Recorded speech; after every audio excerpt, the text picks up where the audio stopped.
How Chinese script has helped me. 4, emotional intelligence or EQ. You know, just like you have IQ, you can have EQ.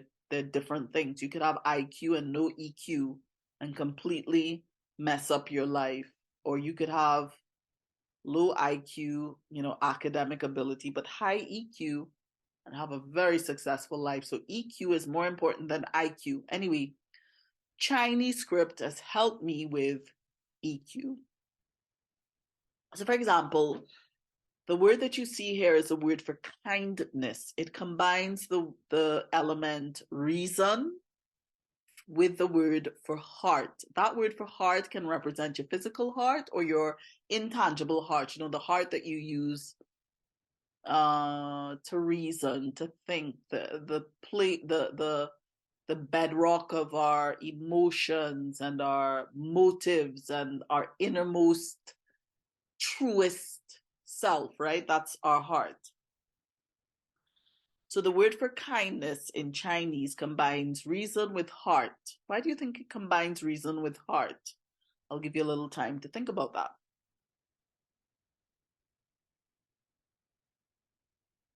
The reason why it combines reason with heart is because what this script is really saying is that the reason for a human being having a heart is to be kind. Okay? The reason we have a heart is really to be kind. The reason we have a heart is so that we can do good by our neighbors, by our neighbor, by our brother, by our sister. That's a reason for the heart, right? Wouldn't you agree? That makes sense.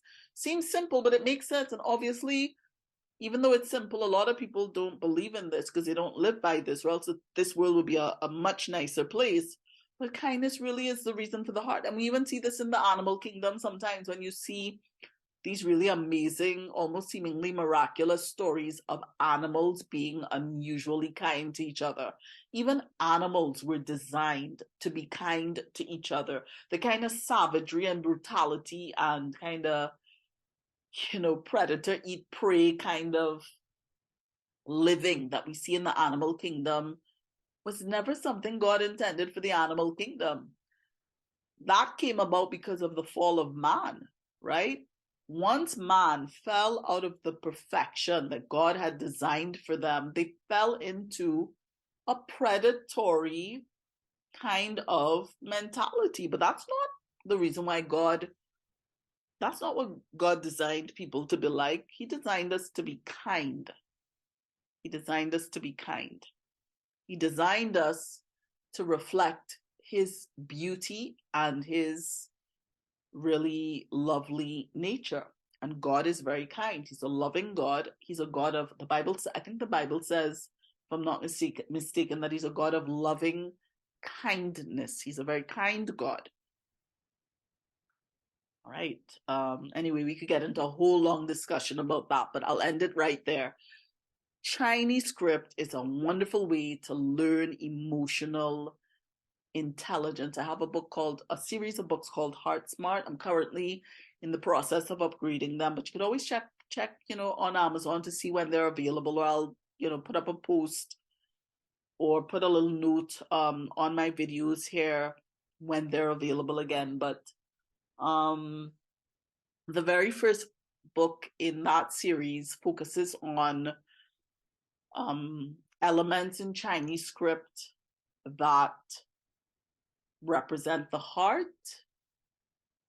And that book is an exhaustive exploration of words in Chinese script that include the heart element and what they teach us about the human heart, all from a biblical perspective. So I'm going to be sharing a bit more from that book in a little while after I get through, how Chinese script has helped me. We'll move on to some other content, including some of those heart-based characters or words. So you can look forward to that. Anyway, Chinese script has helped me understand emotional intelligence from a different perspective and in a way that reinforces my understanding of emotional intelligence from a biblical perspective.